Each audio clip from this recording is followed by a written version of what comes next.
Shalom, shalom, peuple de Dieu. Que Dieu nous bénisse et que toute la gloire lui soit rendue. Nous n'avons pas plusieurs dieux, nous n'avons qu'un seul. Il est au-dessus de tous. Son règne est éternel. Il est au sommet de toutes choses. À lui soit toute la gloire, l'adoration, la puissance au siècle et des siècles. Le thème que je veux voir avec vous, avez-vous besoin d'une nouvelle direction pour votre vie? Parce qu'il arrive des moments dans le ministère, on est en proie au doute. On a l'impression que les choses tournent à l'envers et que rien ne va, rien ne marche. On a l'impression que le monde se retourne un peu contre nous. On veut savoir la direction du Seigneur. Quelle est la voie à suivre, le chemin à suivre. Parce que les choses ne tournent pas comme nous voulons. Ou à un moment donné, l'Église et le ministère se sont écroulés. Alors tu te poses la question. C'est pourquoi nous voyons le thème de ce soir. Avez-vous besoin d'une nouvelle direction pour votre vie? 1 Roi 19, le verset 15. Va, reprends ton chemin par le désert jusqu'à Damas. Quand tu seras arrivé, tu conféreras l'onction. Alléluia. 1 Roi 19, le verset 15. Il arrive que nous nous sentons un peu perdus aujourd'hui.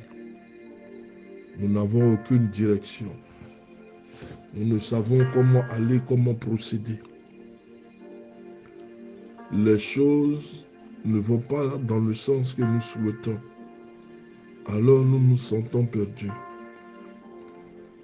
Nous avons des doutes quant à la marche à suivre pour rester dans le domaine de la volonté du Seigneur.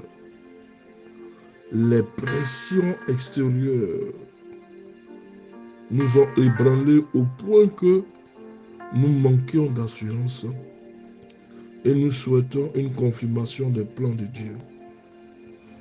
Alléluia.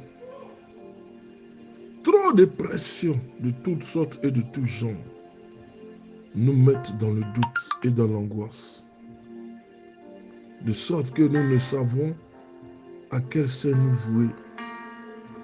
Nous nous posons la question, sommes-nous dans la marche avec le Seigneur? Parce que notre voie est trop obstruée à cause de la pression. Et nous cherchons une confirmation parce que nous sommes perdus. Nous ne savons pas si l'Éternel est encore avec nous ou pas.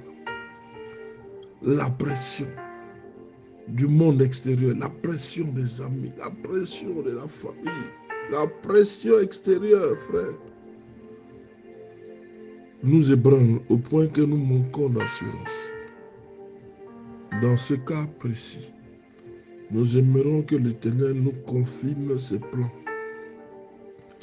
Mais laissez-moi vous rassurer, parce que tous, un jour, nous allons traverser de tels moments d'incertitude. Nous allons être dans des moments d'incertitude. Quand nous faisons le ministère, à un moment donné, nous pensons que nous sommes devant une barrière, que Dieu nous a abandonnés. Est-ce que nous sommes dans la bonne direction, la bonne marche? Est-ce que nous ne sommes pas en train de nous tromper? Mais il arrive des moments où tous nous allons connaître des moments d'incertitude. Élie qui était semblable à chacun d'entre nous, Jacques 5, le verset 17.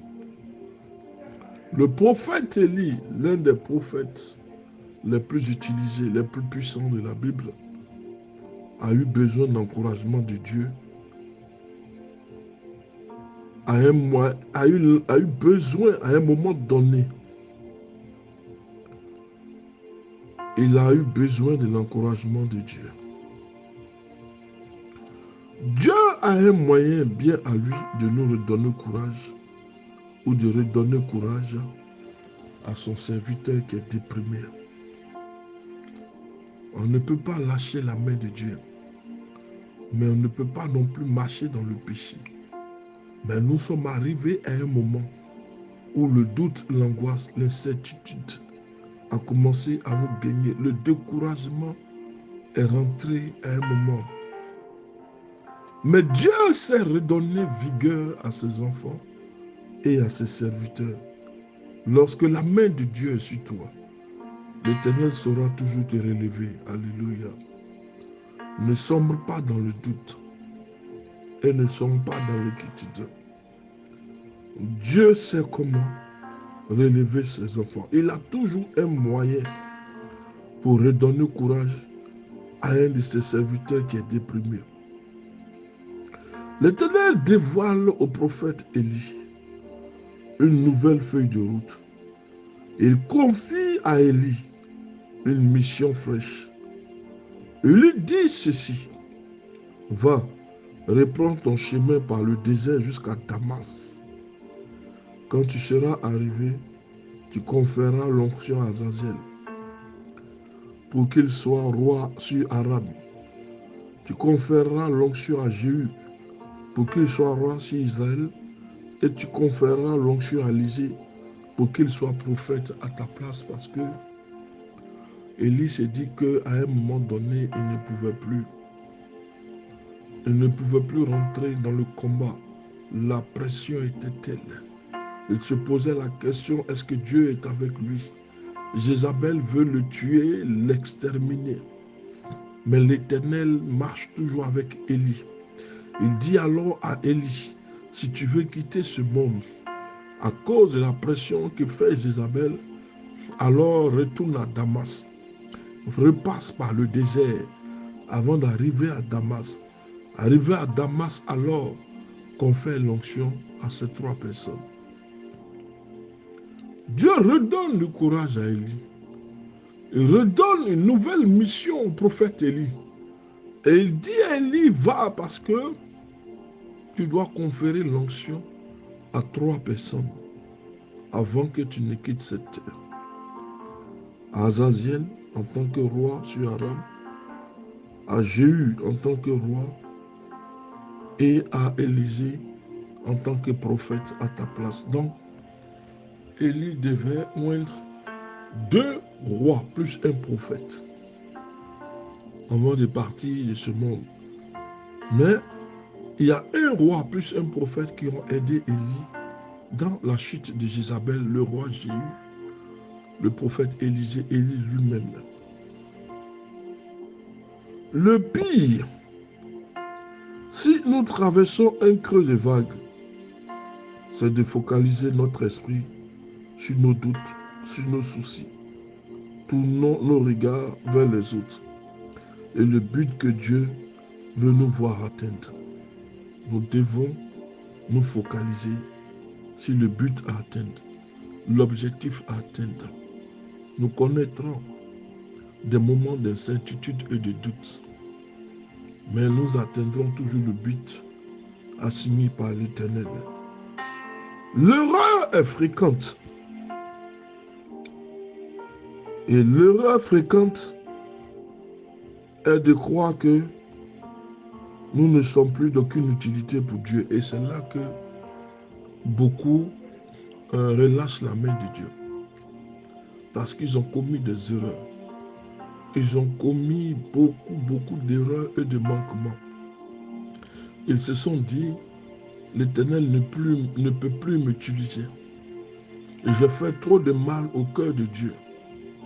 Est-ce que l'Éternel va m'utiliser comme j'étais? Parce que je suis tombé.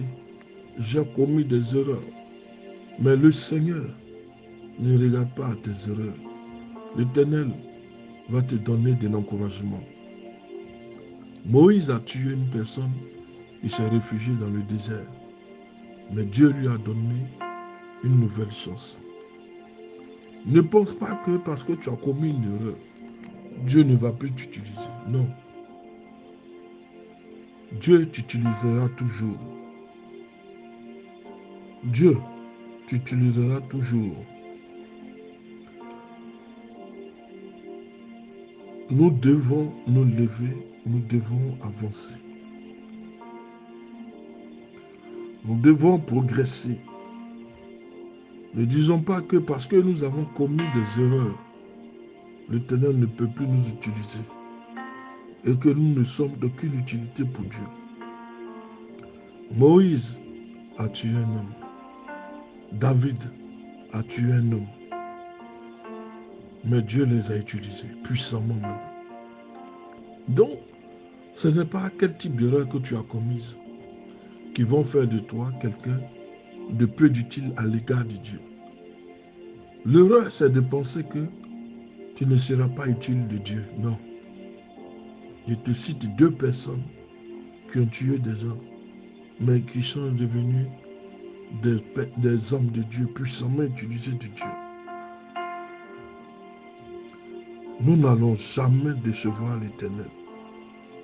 L'Éternel connaît toutes choses.